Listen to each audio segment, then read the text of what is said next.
Baik, bismillahirrahmanirrahim. Assalamualaikum warahmatullahi wabarakatuh. Nama saya Pudin Saipudin Ilham dengan nomor NIM 250401010001 dari kelas IF 107 ya. Dengan mata pelajaran ICT Literasi dan juga dosen pengajar Bapak Novi Dian Natasha. Pada kesempatan kali ini saya akan membuat vlog ya, vlog tentang cyber security dan keamanan TIK, yaitu pertemuan saya di semester 1 pada sesi ke-12. Baik, latar belakang dulu ya. Mungkin saya akan bahas yang latar belakang dulu. Kenapa cyber security dan keamanan TIK itu penting? Yang pertama, dalam kehidupan sehari-hari kita ya. Kita saat ini mungkin sudah banyak sekali yang tergantung dengan teknologi. Karena dengan berbagai macam kemudahan, ya contohnya kita misalkan berbelanja online, membeli barang atau bahkan memesan jasa ya dengan online seperti itu. Dan itu sudah nyaman gitu kan dan sudah sangat mudah dipermudah kita itu dengan teknologi digital seperti itu. Dan yang kedua juga tentang data pribadi ya di berbagai platform digital yang dimana kita sudah sadar ya bahwa di HP kita itu juga kadang-kadang tidak hanya satu aplikasi m-banking, bisa dua atau mungkin bahkan tiga ya, tergantung dengan kebutuhan. Biasanya ada beberapa yang memang membutuhkan tidak hanya satu dan itu digunakan ya. Dan juga dengan adanya beberapa aplikasi-aplikasi yang memang ketika kita mendaftar itu membutuhkan data-data sensitif dari sisi kita, kadang-kadang nih KTP dan hal lainnya, dan itu sangat wajib kan biasanya kita upload. Itu mungkin salah satu latar belakang kenapa kita harus menyadari atau tahu tentang cyber security dan keamanan TIK.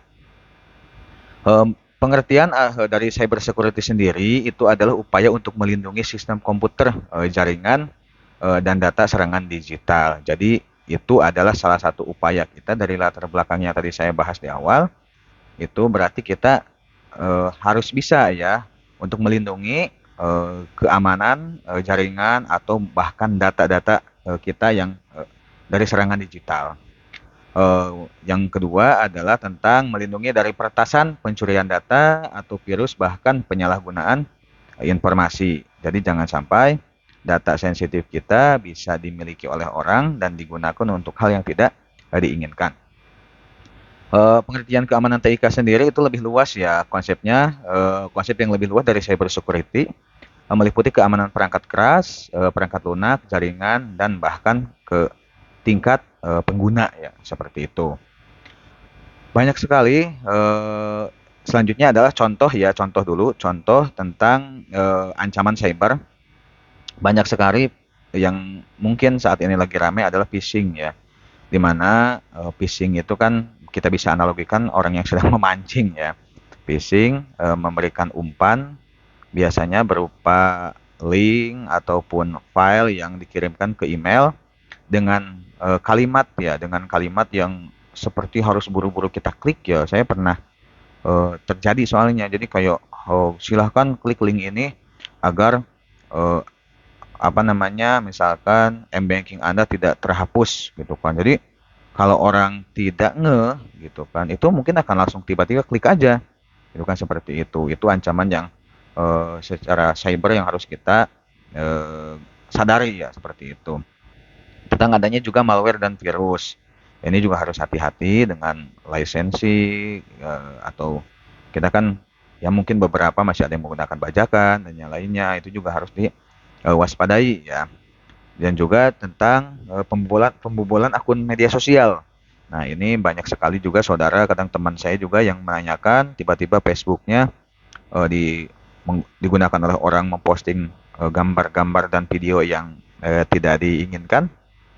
Maksudnya tidak layak ya, tidak layak publish, dan itu merugikan gitu kan, seperti itu. Dan juga yang hampir sama dengan tadi yaitu penyalahgunaan identitas digital ya, ada orang-orang yang nyamar menjadi kita, dan itu sudah banyak ya. Saya ada beberapa teman yang akunnya di cloning lah istilahnya.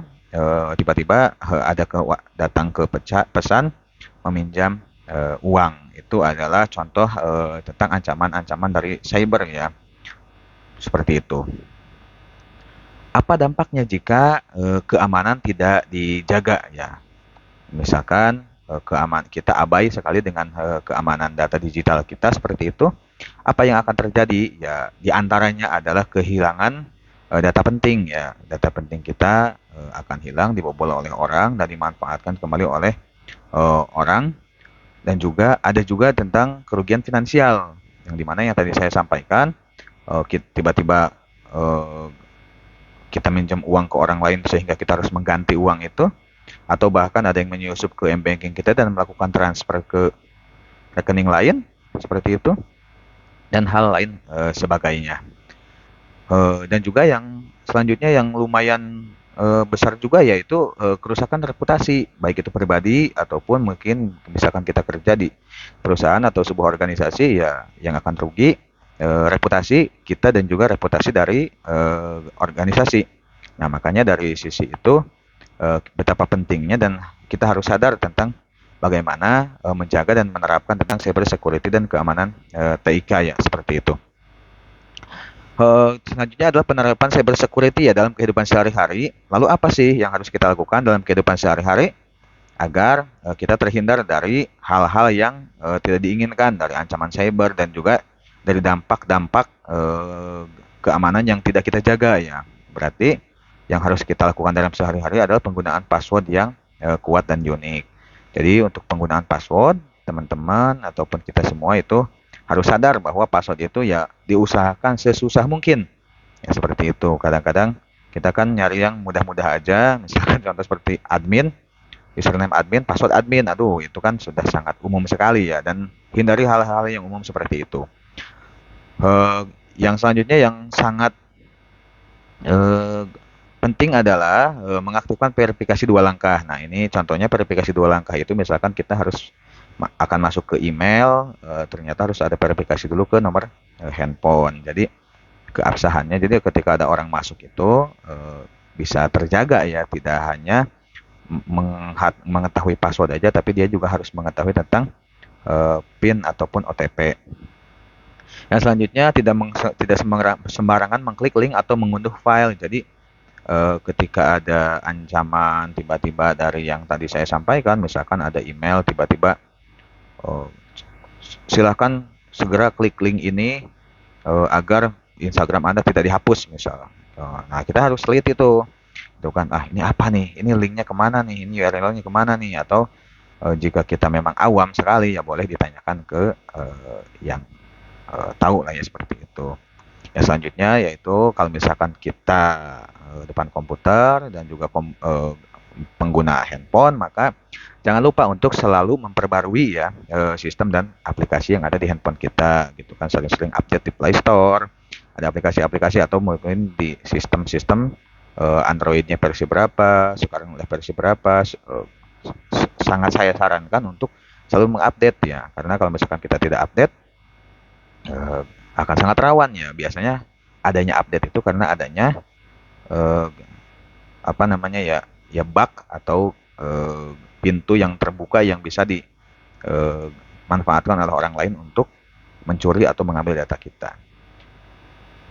Yang selanjutnya, kalau misalkan kita bekerja di perusahaan atau sebuah organisasi, bagaimana sih untuk menjaganya? Yaitu penjagaannya itu menjaga keamanan sistem dan data pengguna. Itu sangat ya, di saya pun di kami gitu kan, kalau misalkan ada yang minta data orang tua, data pegawai, data lain-lainnya, itu sangat secret sekali, harus menggunakan surat dan untuk apa kebutuhannya gitu kan, seperti itu. Yang selanjutnya adalah menerapkan kebijakan keamanan TIK. Jadi dari segi jaringan, terutama kami ya yang ada di sisi jaringan yang bekerja sebagai penjaga internet istilahnya. Jadi ya harus memisahkan mana tim, mana network yang untuk keuangan, misalnya network untuk kepegawaian, dan mana network untuk umum. Jadi tidak semua bisa masuk ke network yang sama ya, takutnya dia men-scanning, oh ada apa ini, terus ya namanya orang berbuat jahat ya, seperti itu takutnya. Lalu tadi, kalau tadi peran yayasan, terus peran manusia, peran kita ya, bagaimana demi keamanan digital Eh, eh, yang pertama adalah kita sendiri.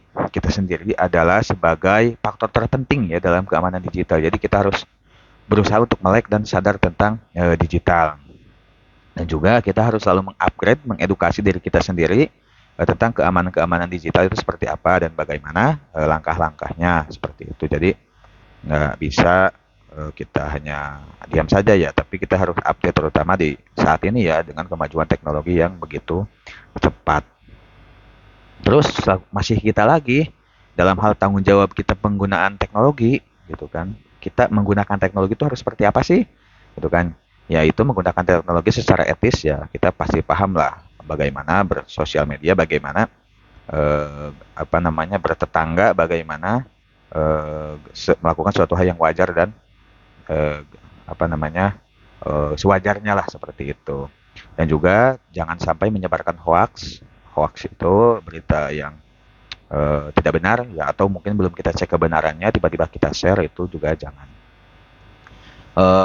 Juga tidak menyalahgunakan data orang lain walaupun misalkan kita bekerja di salah satu instansi yang banyak nih data orang nih gitu kan tapi kita harus mempunyai kesadaran tersendiri bahwa itu data orang dan kita tidak berhak untuk eh, menyalahgunakannya. Baik, jika terlalu panjang, saya akan langsung simpulkan ya, kesimpulannya bahwa cybersecurity dan keamanan TIK adalah tanggung jawab bersama. Jadi kita semua adalah penanggung jawab dalam keamanan TIK dan juga keamanan cybersecurity ya seperti itu dan juga eh, kesadaran dan langkah-langkah sederhana dapat menciptakan lingkungan digital yang aman ya. Jadi yang tadi saya sampaikan itu dengan password hati-hati diusahakan yang mudah kita ingat tapi tidak mudah diingat orang lain seperti itu kan. Ya, banyak hal lah gitu kan. Tapi jangan plek-ketiplek misal eh, tanggal tahun lahir, tanggal lahir seperti itu kan udah jangan ya. Jadi diusahakan yang sulit dihafal oleh orang lain tapi kita hafal misalkan ada kejadian apa di tanggal berapa itu kan yang begitu-begitu kan jarang ya misalkan kita punya momen apa yang spesial misalkan gitu dan terus kita jadikan misalkan itu sebagai pin, password dan yang lainnya. Ya mungkin dari saya seperti itu ya mohon maaf bila banyak kekurangan ataupun kesalahan. Terima kasih banyak sudah disimak. Jika ada salah, mohon dibantu untuk diperbaiki ya seperti itu karena saya juga masih belajar. Terima kasih. Assalamualaikum warahmatullahi wabarakatuh.